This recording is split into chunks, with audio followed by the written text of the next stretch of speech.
नमस्कार दोस्तों, मैं राजेंद्र करनाल। आज हम देहरादून में हैं और हमारे बीच में समाज सेवी साथी बैठे हैं। उनसे चलेंगे और बातचीत करने का प्रयास करेंगे। बढ़ती महंगाई के मुद्दे को लेकर के आज हर आदमी परेशान है। लोगों के घर के बजट बिगड़ रहे हैं, रसोई का बजट बिगड़ रहा है, साथ में खाने पीने के पदार्थ जिस तरीके से तेज़ी से महंगाई बढ़ रही है उससे आम आदमी बहुत परेशान हो गया है, त्रस्त हो रहा है। दिन प्रतिदिन जो है वो हर व्यक्ति हर मूल्य के दाम बढ़ा रहा है। सरकार का उस पर कोई कंट्रोल नहीं है। यही जानने के लिए हम आज हमारे बीच में समाज सेवी पंकज मलिक जी, जो कि देहरादून के अच्छे समाज सेवी हैं, उनके साथ में चलेंगे और बातचीत करने के प्रयास करेंगे। साथ में हमारे पास में राजेश पाल जी हैं जो जनपद सहारनपुर से हैं, उनसे भी बातचीत करने का प्रयास करेंगे। क्योंकि इस समय जिस तरीके से एक गरीब तबका है, रेडी चालक है, थ्री व्हीलर वाले हैं, हर कोई जो है वो अपने आप दाम बढ़ा रहा है। पहले सरकार के द्वारा साल में एक बार में बजट में जो है वो महंगाई बढ़ती थी, लेकिन आज किसी भी चीज़ का पूरे देश भर में कंट्रोल नहीं है। इन्हीं मुद्दों को लेकर के हम पंकज मलिक जी से बात करना का प्रयास करेंगे। भाई साहब नमस्कार। नमस्कार जी राजेश पंकज मलिक जी, ये बताएं, जो जिस तरीके से देश भर में जो है महंगाई बढ़ रही है उससे आम आदमी त्रस्त हो रहा है, तो ऐसे में किस तरीके से जो है इस महंगाई को कंट्रोल किया जा सकता है? समाज में आप किस तरीके की दिशा दे सकते हैं? अपने विचारों को किस तरीके से प्रकट कर सकते हैं? राजेंद्र जी, जो महंगाई है ये सरकार की गलत नीतियों की वजह से दिन प्रतिदिन महंगाई बढ़ती जा रही है। अब हम ये देखिए हमारे रुपए की कीमत क्या हो गई है अब। जी। एक 83 रुपये डॉलर की कीमत हो गई। जी। जितना हमारे रुपए की वैल्यू डाउन होगी उतनी हम महंगाई हमें झेलनी पड़ेगी। जी। महंगाई, बेरोजगारी सब हमें झेलनी पड़ेगी इस रुपए की। अब गवर्नमेंट की अर्थव्यवस्था इतनी, कोई उनका कोई वो नहीं है, कोई नियम नहीं है, कुछ वो नहीं है किस उसमें अर्थव्यवस्था को अपनी बढ़ाने जा रहे, क्या करने जा रहे। जब तक ये अर्थव्यवस्था को अपने रुपए को मजबूत नहीं करने के, जब तक हमारी महंगाई नहीं घटने की। मलिक साहब, ये अर्थव्यवस्था को किस तरीके से जो है वो कंट्रोल किया जा सकता है? क्योंकि आम जनता जो होती है वो संसद के माध्यम से जो उनके संस्कार होते हैं, जो उनके नियम होते हैं, जो उनके कानून होते हैं, उन्हीं के अनुसार चलती है। तो किस तरीके से इसको कंट्रोल किया जा सकता है? हमारी जो सरकार है सबसे प्रथम काम उनका ये है, वो अर्थव्यवस्था को सही करने पर ध्यान दे। जो हमारी जीडीपी की दर है वो प्रतिदिन बढ़ती जा रही है, उसे डाउन लाए। ये अपनी नीतियाँ इस तरह बनाए जिससे हमारे रुपये की वैल्यू बढ़े, और जब रुपये की वैल्यू बढ़ेगी हमारी अर्थव्यवस्था खुद सही हो जाएगी, महंगाई पर काफ़ी अंतर पड़ेगा। अब सपोज करो हमारी रुपये की कीमत डाउन हो रही जी। पेट्रोल डीजल आज हमें बाहर से सस्ते रेट में मिल रहे जी। लेकिन हमारे रुपये की डाउन होने की वजह से हम वो जो बचत आनी चाहिए वो बचत हम नहीं ले पा रहे। जी। मैं सब इसी तरह हमारी और चीज़ों पे है। अच्छा मलिक साहब, ये भी था कि आज से जो है 2000 वर्ष तक जो है सरकार जिस समय थी, तो उस समय साल में एक ही बार बजट बढ़ता था। उसमें भी 1 रुपये या 2 रुपये की जो है वो मूल्य के दाम बढ़ते थे। तो विपक्ष की पार्टियां जो है वो काफ़ी आंदोलन प्रदर्शन करती थी कि आपने ये रेट क्यों बढ़ाए। आज एक ही रेट के 1 रुपये से लेकर के प्रतिदिन जो है वो 100 रुपये तक लोग जो है मनमाने ढंग से बढ़ा देते हैं। जिस तरीके से थ्री व्हीलर्स वाले हैं, 10 रुपये का अगर तेल बढ़ता है तो वो उसका दुगना कर देते हैं, जबकि सवारियां उसमें 20 बैठती हैं तो 200 रुपये उसने कमा लिए। ऐसे में किस तरीके से रेडी चालक है वो सब्जी के दाम बढ़ा देता है, हर आदमी जो है वो मनमानी करता है। तो क्या इसमें कुछ जनता भी दोषी है? इसमें वही बात फिर आती है सरकार की, हमारी गवर्नमेंट की गलत नीति। अब हमने ये प्राइवेट सेक्टर में दे दिया डीजल पेट्रोल, उनके रोज रेट अधिकार, उनके मूल्य तय करने के लिए उन्हें सबको अधिकार दे दिए जी। अब वो रोज उसके रेट मूल्य उसका कभी बढ़ा रहेगा, आज 2 रुपये बढ़ा दिया, 50 पैसे बढ़ा दिया, डेली उनके रेट वो तय करेंगे जी उसकी कंपनियां।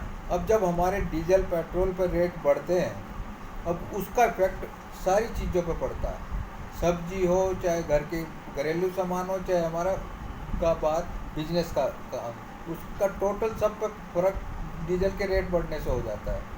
अब डीजल के जहाँ रेट बढ़े वही टेम्पो वाले भी कहने लगे कि रेट बढ़ गया, हमें तो क्या जवाब देते हैं हमें जी। इसी तरह किसी को भी कहीं भी चले जाओ वही कहेंगे कि जी डीजल के रेट बढ़ गया, हमें लाने में दिक्कत, वो दिक्कत। ये यानी सबसे कि हर आदमी को बहाना मिल बहाना जाता मिल है जाता और है। उस बहाने का वो फायदा उठाता है। उसका फायदा उठाते हैं। अच्छा, मेरा एक थोड़ा सा चलते चलते और सवाल है कि जो हम लोग जब कोई सेल करते हैं, प्रोडक्ट करते हैं, तो उसमें काफ़ी मार्जिन के लिस्ट लिखी होती है, जबकि एमआरपी कुछ होता है और ग्राहकों को दुकानदार रेट कुछ और देते हैं। तो ऐसा उसके अंदर इतना कमीशन क्यों होता है, क्या कारण होता है? उसमें हमारे ग्राहकों को जागरूक होना पड़ेगा, हमारी जनता को जागरूक होना पड़ेगा। उसमें उसे रेट देख के, रेट से फालतू से देने ही नहीं चाहिए दुकानदार को पैसे। अब जो उस पर एमआरपी है उसमें जीएसटी सब चीज़ें लगने के बाद वो एमआरपी तय होती है, और हमारे ग्राहक वो बगैर देखे उसे जो मांग रहा है दुकानदार उसे दे देते हैं। वो हमारे समाज को जागरूक होना पड़ेगा, हमारी जनता को उसके लिए जागरूक होना पड़ेगा। राजेश जी, मैं आपसे ये जानना का प्रयास करूँगा कि पहले एक चुंगी होया करती थी, आज से 15, 20, 30 साल पहले जो है वो कांग्रेस के राज में चुंगी होया करती थी। तो जो चुंगी के ही लदान के ऊपर जो है उसका टैक्स काटा जाता था।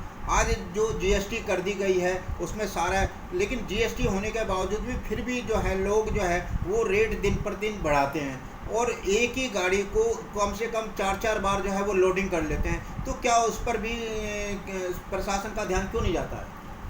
सर्वप्रथम मैं सभी दर्शकों को मेरी ओर से राम राम। देखिए राजेंद्र जी, आपका धन्यवाद कि आपने ऐसा मुद्दा उठाया जी। और जैसा कि आपने कहा चुंगी हुआ करती थी, ये वास्तव में एक नॉर्मल सा टैक्स हुआ करता था। यदि हम एंट्री कर रही है उससे पता भी लग जाता था कि कितना माल हमारे उसमें आया। चुंगी बंद करने के बाद में इन्होंने इतने टैक्स, इतने ज़बरदस्त टैक्स सरकारों ने लगाए हैं जो इंसान के ऊपर बिना बात के। उनको ख़त्म कर दे, चुंगी कर दें आज भी, तो उसमें प्रॉफिट में जा सकता है। चुंगी ख़त्म नहीं करनी चाहिए इनको जी। चूंकि एक नॉर्मल सा टैक्स है और वो सबके ऊपर है, नॉर्मल सा टैक्स। यही होता था कि पहले जब कोई एक बार लग गए तो फिर ना तो खरीदने वाले पे जोर पड़ता था ना फिर लेने वाले पे। एक बार चूंकि कट गई, एंट्री हो गया, माल एंट्री हो गया। और अब हर एक दे रहा है, एक चीज़ के ऊपर 20-20 बार टैक्स मिल रहे हैं। लाने वाला, बेचने वाला, खरीदने वाला, फिर आगे देने वाला, खाने वाला, पीने वाला, सबको अलग अलग टैक्स भरने पड़ रहे हैं। जी। ये नीतियाँ सही होनी चाहिए।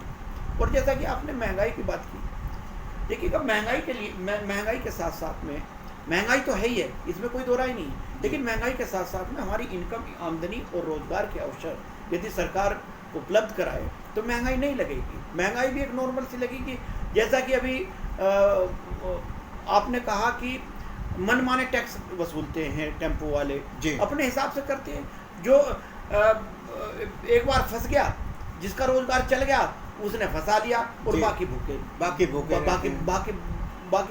रह गए। अच्छा, जैसा कि आपने कहा कि अभी जो रेट, मान लो एक दवाई की शीशी पर रेट लिख रहे हैं, मैंने अभी एक दवाई देखी है, वो उसके ऊपर 17,500 रुपये रेट लिख रहा है, 6,500 तक की वो बिक रही है। कोई उसको 12,000 की बेच रहा है, कोई 12,000 की बेच रहा है, कोई 17,000 की दे रहा है और कोई 6,500 की भी दे रहा है। तो कहाँ कानून बने? हम मानते हैं कि कानून बने हैं सरकार की तरफ से, लेकिन कोई ध्यान क्यों नहीं है? इन चीज़ों का ध्यान क्यों नहीं है? सरकार का क्यों ध्यान नहीं है?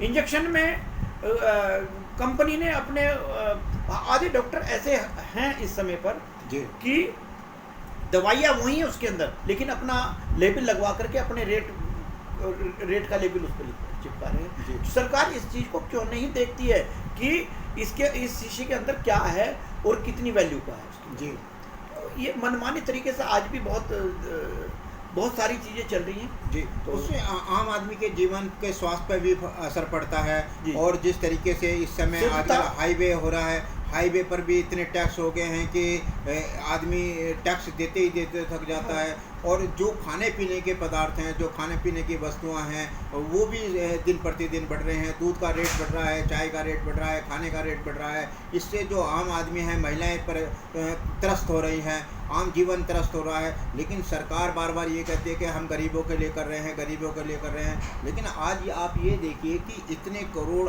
आदमी जो है वो 116 करोड़ रुपए, जो 116 करोड़ आदमी जो है वो चंद 50 रुपये या 25 रुपये के जीवन पे ही व्यतीत कर रहा है। जी। तो क्या कहेंगे, क्या ये गरीबी नहीं है? जो सड़कों पे रह रहे हैं, जिनके पास में छत नहीं है, मकान नहीं है, तो क्या कहना चाहेंगे? इनके लिए देखिएगा, हमने कहा है कि रोजगार के अवश्य ही उपलब्ध कराने पड़ेंगे। जब तक सरकार के जो है रोजगार के अवसर नौजवानों को नहीं कराते तो इसमें बढ़ोतरी होती चली जाएगी और एक डिप्रेशन और एक आज देख रहे हैं इसी के कारण बेरोजगारी के कारण आज जो नौजवानों में एक लत पड़ी है, नशे की लत पड़ी है। आज इतना ज़बरदस्त मैं कहूँगा कि 34-35% तक पता नहीं कौन है इसका जिम्मेदार, कौन नहीं है। सरकार भी हो सकती है या दूसरे और भी लोग हो सकते हैं जी जी कि नशा नहीं छूट पा रहा। स्कूलों में नशा चला गया। जो 6 साल 6ठी और 5वीं कक्षा के बच्चे हैं हमारे पास आते हैं, यहाँ पर हमारे पास आते हैं, उनके माता पिता दिखाते हैं कि ये क्या हो रहा है। तो इस चीज़ से भी हमें सावधान होना पड़ेगा। ये सब गरीबी की मार, रोजगार ना होने के कारण नौजवान आज बिल्कुल मायूस हो रहा है। सरकारें रोजगार दे देती हैं, तनख्वाहें देती नहीं। ये भी एक रोजगार है। सर, जैसा कि अभी कहा है कि नई पीढ़ी के लिए कोई संदेश देना चाहेंगे जो आजकल नशे की तरफ बढ़ रहे हैं, कुछ कहना चाहेंगे? और हमारे तो नई पीढ़ी के लिए यही है कि अपना मन को मजबूत रखें, रोजगार के उसमें कुछ भी करें, लेकिन अपने मन को इतना कमज़ोर ना होने दें जो नशे की तरफ जाए। जी नशा ज़िंदगी को बर्बाद करता है। जी, धन्यवाद। नमस्कार, मैं राजेंद्र कन्नाल। इस समय आज हम देहरादून में थे और हम सभी को सादर नमस्कार, प्रणाम, जय हिंद, जय भारत। नमस्कार।